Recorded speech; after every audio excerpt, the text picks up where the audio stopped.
கடந்த சில நாட்களுக்கு முன்பு பெய்த கனமழையின் காரணமாக ராமநாதபுரம் நகர் பகுதிகளில் உள்ள சாலைகள் சேதமடைந்து குண்டும் குழியுமாக காட்சியளிப்பதால் வாகன ஓட்டிகள் மற்றும் பொதுமக்கள் கடும் சிரமத்திற்கு ஆளாகியுள்ளனர். இது தொடர்பான விவரங்களோடு இணைகிறார் எமது செய்தியாளர் பூபேஷ் சந்திரன்.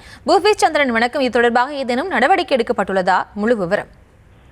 வணக்கம். ராமநாதபுரம் நகராட்சியின் பல்வேறு பகுதிகளிலுமே கடந்த சில நாட்களுக்கு முன்னர் பெய்த மழையின் காரணமாக அந்த சாலைகள் மிக மோசமாக பழுதடைந்து குண்டும் குழியுமாக காணப்படுகிறது.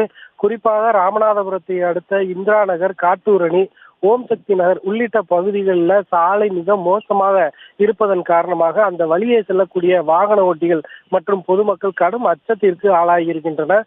இது தொடர்பாக ஏற்கனவே பலமுறை நகராட்சி அதிகாரிகளிடம் அதே போல ஊராட்சிக்கு உட்பட்ட மாவட்ட நிர்வாகத்திடம் பலமுறை புகார் அளித்தும் கூட எந்த நடவடிக்கையும் எடுக்கப்படவில்லை என்ற குற்றச்சாட்டு பொதுமக்களிடத்தில் அழுத்தமாக வைக்கப்படுகிறது. இது தொடர்ச்சியாக பல்வேறு இடங்களில் இது போன்ற சாலையானது குண்டும் குழியுமாக இருப்பதன் காரணமாக அடிக்கடி விபத்து நடப்பதாகவும், இது நகராட்சி அதிகாரிகள், மாவட்ட நிர்வாகத்தினர் உள்ளிட்ட அனைத்து தரப்பை சேர்ந்த அதிகாரிகளும் இந்த சாலையில் பயணித்தும் கூட எந்த ஒரு நடவடிக்கையும் எடுக்கவில்லை என்று கூறப்படுகிறது.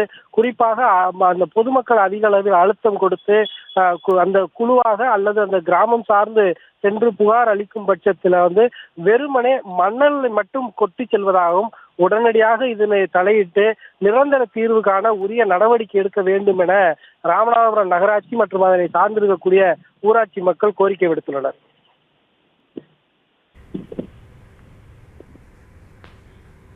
விவரங்களுக்கு நன்றி பூபேஷ்.